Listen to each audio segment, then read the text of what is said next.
یہ کبھی نہیں سوچنا کہ اللہ مجھے ہی کیوں آزماتا ہے، بلکہ یہ سوچنا کہ اللہ انہی کو آزماتا ہے جن سے وہ محبت کرتا ہے۔ کبھی کبھی زندگی ہمارا امتحان لینے پہ آ جاتی ہے، اور وہ بھی اپنی پوری طاقت کے ساتھ۔ امتحان بھی ایسا کہ نہ کسی کو بتایا جا سکے، نہ مدد دی جا سکے۔ فریب دیتے ہیں مگر پیار دکھا کر کچھ لوگ، کیونکہ وہ جانتے ہیں کہ نفرت تو پل بھر میں پہچان لی جاتی ہے۔ اپنے نقصان پر ہرگز غمزدہ نہ ہوا کریں، کیونکہ اللہ تعالیٰ آپ سے اس وقت تک کچھ نہیں لیتا جب تک اس سے بہتر آپ کو عطا نہ کرے۔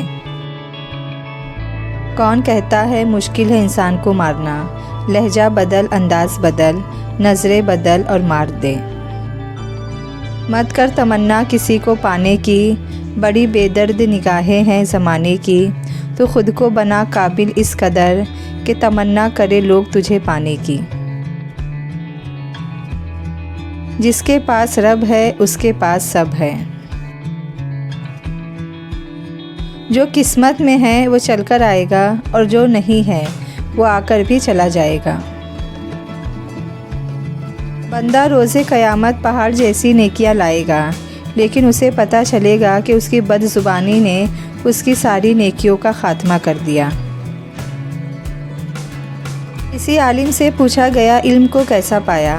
فرمایا جب غمگین ہوتا ہوں تو علم مجھے دلاسا دیتا ہے، اور جب میں خوش ہوتا ہوں تو علم اس خوشی کو دوبالا کر دیتا ہے۔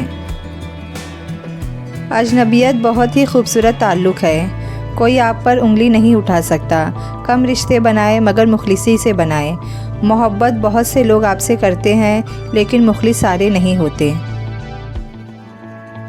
کمال کے لوگ رہتے ہیں اس زمانے میں، جب ضرورت نہ ہو تو کہتے ہیں کوئی کام ہو تو بتانا، اور جب ضرورت پڑ جائے تو ہر بات پہ بہانا۔ یہ وہ چیزیں ہیں جو ہم خرید نہیں سکتے: دوست، محبت، امید، خواب، صحت، خوشیاں، وقت۔ برائی کی مثال ایسی ہے جیسے پہاڑ سے نیچے اترنا، کہ ایک قدم اٹھاؤ تو باقی خود اٹھتے چلے جاتے ہیں، جبکہ اچھائی کی مثال ایسی ہے جیسے پہاڑ پر چڑھنا، ہر قدم پچھلے قدم سے زیادہ مشکل، مگر ہر قدم پر بلندی ملتی ہے۔ اگر آپ نے بچوں کو نماز کا پابند بنا دیا تو پھر بے شک وہ جہاں مرضی چلے جائیں، آپ کو فکر نہیں ہوگی، کیونکہ پھر ان کی نماز ان کو روکنے والی بن جائے گی۔ جب بھی وہ کسی برائی کی طرف جانے لگیں گے تو انہیں خیال آئے گا کہ میں نماز پڑھتا ہوں، اور اگر کبھی وہ وہاں چلے بھی گئے اور نماز کا وقت ہو گیا تو وہ اس سے نکل آئیں گے۔ بصورت دیگر کون ہے جو اٹھائے گا ان کو ان بری مجلسوں سے، ان فحش گفتگو اور بے حیائی کی جگہوں سے؟ یہ نماز ہی تو ہے جو انہیں ویسی جگہوں سے اٹھائے گی۔ اس طرح سے پھر اس برائی کا سلسلہ ٹوٹ جائے گا۔ برا دوست جب دوست کو گرانا چاہتا ہے تو اسے دھکا نہیں بلکہ برے کام پر لگا دیتا ہے۔ انسان کو کبھی اپنی اوقات نہیں بھولنی چاہیے۔ معمولی سے خاص بننے میں لامحدود عرصہ لگتا ہے، مگر خاص کو معمولی بننے میں مختصر مدت ہی درکار ہوتی ہے۔ دنیا کی سب سے خوبصورت شے نیند ہے، جو انسان کو کچھ وقت کے لیے ہر غم سے آزاد کر دیتی ہے۔ حضرت علی رضی اللہ تعالیٰ عنہ نے ارشاد فرمایا: مانگنا ہو تو ایسے شخص سے مانگو جو دے کر بھول جاتا ہے، احسان کرنا ہے تو ایسے شخص سے کرو جو اسے یاد رکھتا ہے اور دہراتا رہتا ہے۔ ایک ہاتھ اللہ کی طرف لینے کے لیے پھیلاؤ اور دوسرا مخلوق کو دینے کے لیے کھولو۔ عاجزی کے ذریعے اللہ سے لو اور سخاوت سے بندوں کو دو۔ عبادت کر کے اللہ کے محبوب بن جاؤ اور عمدہ اخلاق سے مخلوق کے محبوب بن جاؤ۔ انسان غلطی کا پتلا ہے۔ کوئی انسان دعویٰ نہیں کر سکتا کہ اس نے گناہ یا غلطی کیے بغیر زندگی بسر کی ہو۔ غلطی کرنا اتنا بڑا جرم نہیں، غلطی پر ڈٹے رہنا سب سے بڑا جرم ہے۔ عظیم انسان اسے کہتے ہیں جو غلطی سے اپنی اصلاح کرتا ہے۔ جب انسان میں عاجزی پیدا ہو جاتی ہے، نہ وہ ایک چوٹی کو بھی بیجا نقصان پہنچانے سے ڈرتا ہے۔ انسان تو بہت دور کی بات ہے، اس کو بھلائی کرنے کی اتنی عادت ہو جاتی ہے کہ وہ اپنے ساتھ برا کرنے والوں کا بھی برا نہیں کرتا، اور ایسے انسان کا اللہ کبھی بھی برا نہیں ہونے دیتا۔ ہدایت اللہ کا فضل ہے جو ہر کسی کو نہیں ملتا۔ جب عبادت بوجھ سے سکون بن جاتی ہے پھر رب سے عشق ہو جاتا ہے۔ معمولی باتوں کو دل میں رہائش نہ دے، کیونکہ اگر یہ دل کے مکین بن جائے تو بڑے بڑے رشتے مسافر بن جاتے ہیں۔ کچھ فاصلے مختصر ہوتے ہیں لیکن انہیں طے کرتے کرتے زندگی گزر جاتی ہے۔ جس امت کو قبرستان سے گزرتے وقت مردہ کو سلام کرنے کا حکم ہے، وہ اتنی بے حس ہو چکی ہے کہ زندہ کو بھی بغیر مطلب سلام نہیں کرتی۔ اس دینے والے کا دروازہ کبھی بند نہیں ہوتا، یہ تو لینے والے ہی دروازہ کھٹکھٹانا بھول جاتے ہیں۔ اس کائنات میں صرف اللہ کی رحمت کی دکان ایسی ہے جہاں خریداری کے لیے اگر جیب میں کوئی نیکی نہیں ہے تو آپ اپنے ہاتھوں پہ چند آنسو رکھ کر جو چاہے لے لیں۔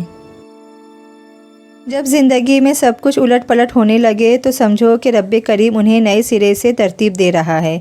اب دعا کرو، انتظار کرو اور دیکھو، وہ جو بھی کرے گا بہترین کرے گا۔ اللہ تعالیٰ نے رزق کا وعدہ سب سے کیا ہوا ہے لیکن بخشش کا وعدہ سب سے نہیں کیا، پھر کیوں لوگ رزق کے لیے پریشان ہیں اور مغفرت کے لیے بے فکر؟ اس بات پر سنجیدگی سے غور کرے اور اللہ سے ہمیشہ مغفرت کی دعا مانگتے رہے۔ اللہ ہمیں آخرت کی فکر نصیب کرے، آمین۔ زندگی اور آخرت میں کامیابی چاہتے ہو تو اپنی زندگی سے لوگ کیا کہیں گے کو نکال دو اور اس کی جگہ میرا رب مجھے دیکھ کر کیا کہے گا اور قیامت کے دن میرے نبی صلی اللہ علیہ وسلم مجھے دیکھ کر کیا فرمائیں گے کو شامل کر لو۔ زندگی ایک ایسا امتحان ہے جو صبر کی زمین پر دینا پڑتا ہے۔ زندگی صرف سسکی سے شروع ہو کر ہچکی پہ ختم ہو جانے والا ایک مختصر ترین عمل ہے جو شروع تو مٹی کے اوپر ہوتا ہے لیکن ختم ہمیشہ مٹی کے نیچے ہوتا ہے۔ کیا آپ جانتے ہیں اندھیرے ہماری زندگی میں کیوں آتے ہیں؟ کیونکہ ہم اللہ تعالیٰ کا راستہ چھوڑ دیتے ہیں اور خود کو غلط بھی نہیں سمجھتے۔ ہم تعویذ دھاگوں پر یقین کیوں رکھتے ہیں بھلا؟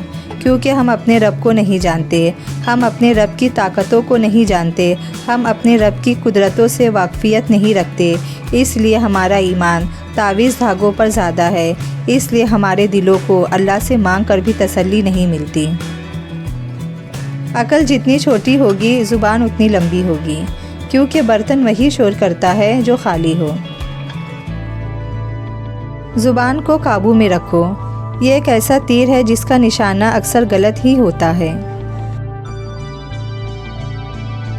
کام چاہے گھریلو، کاروباری یا دین کا ہو، مشورہ کی عادت ڈالو، اس میں بہت سی فضیلتوں کے علاوہ آپس کی محبت پیدا ہوتی ہے۔ اپنے گھر کے بزرگوں کی آنکھیں کبھی بھیگنے مت دینا، کیونکہ جس گھر کی چھت سے پانی ٹپکتا ہے اس گھر کی دیواریں بھی کمزور ہو جاتی ہے۔ ماں باپ کی روک ٹوک بھی ایک نعمت ہے، ورنہ اولاد جگہ جگہ ذلیل و رسوا نظر آئے۔